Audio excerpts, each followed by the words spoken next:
അല്ല, അങ്കിൾ ഇവിടെയും കേസവിസ്താരമാണെന്ന് തോന്നുന്നല്ലോ. ആന്റിയുടെ മുഖം കണ്ടപ്പോ എനിക്കെങ്ങനെ തോന്നി? ആന്റി പാവമാണേ, ചെറിയ ശിക്ഷയൊക്കെ കൊടുക്കാവൂ. യമുന ഇപ്പോൾ വന്നതേ ഉള്ളൂ? ഇപ്പോ ബാലേട്ടൻ വന്നു.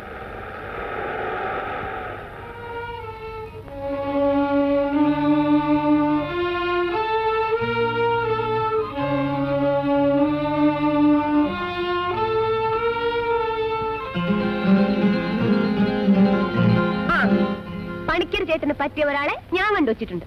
എന്തിനാ? സംബന്ധം ചെയ്യാൻ.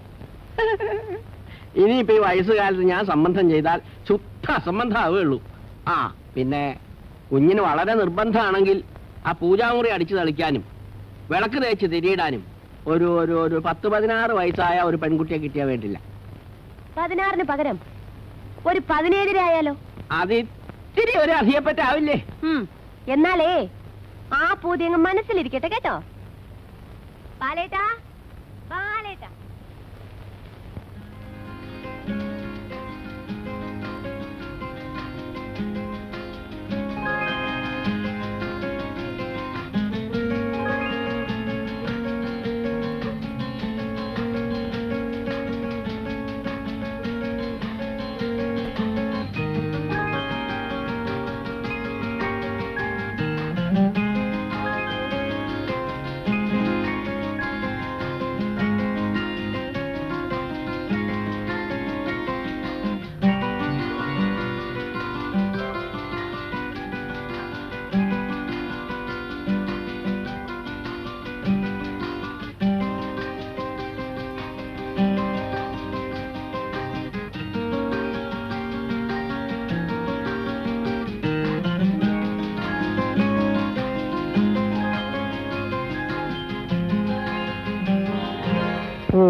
യമുന സാറായിരുന്നോ?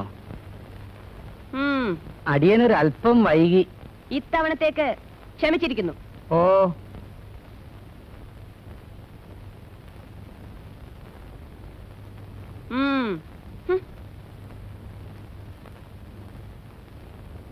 ബഹുമാനപ്പെട്ട കോടതിയുടെ മുമ്പാകെ നിങ്ങൾക്ക് ഇനി എന്തെങ്കിലും ബോധിപ്പിക്കാനുണ്ടോ? ഉണ്ടേ. പറയൂ. പ്രൊസീഡ്. വിവരമില്ലാത്തൊരു പെണ്ണിനെ പ്രേമിച്ചു എന്നല്ലാതെ അടിയൻ വേറെ ഒരു തെറ്റും ചെയ്തിട്ടില്ല.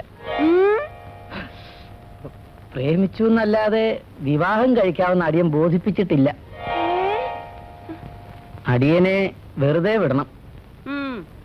സാധ്യമല്ല. അങ്ങനെ പറയരുതേ, അത് കുറെ കഷ്ടമാ. നിങ്ങളെ ഞാൻ ജീവപര്യന്തം തടവിന് ശിക്ഷിച്ചിരിക്കുന്നു. ആയുഷ്കാലം മുഴുവൻ സ്നേഹിച്ച പെണ്ണിന്റെ കൂടെ കഴിഞ്ഞുകൊള്ളണം. അയ്യോ, അത് കുറെ കടുത്ത ശിക്ഷയായി പോയി. അത് വെറും തടവോ കഠിന തടവോ? അതികഠിനമായ തടവ്. അതികഠിനമായ തടവാകുമ്പോ അതിമധുരമായിരിക്കുമല്ലോ. വിടുന്നത് ആന്റി വരുന്നു.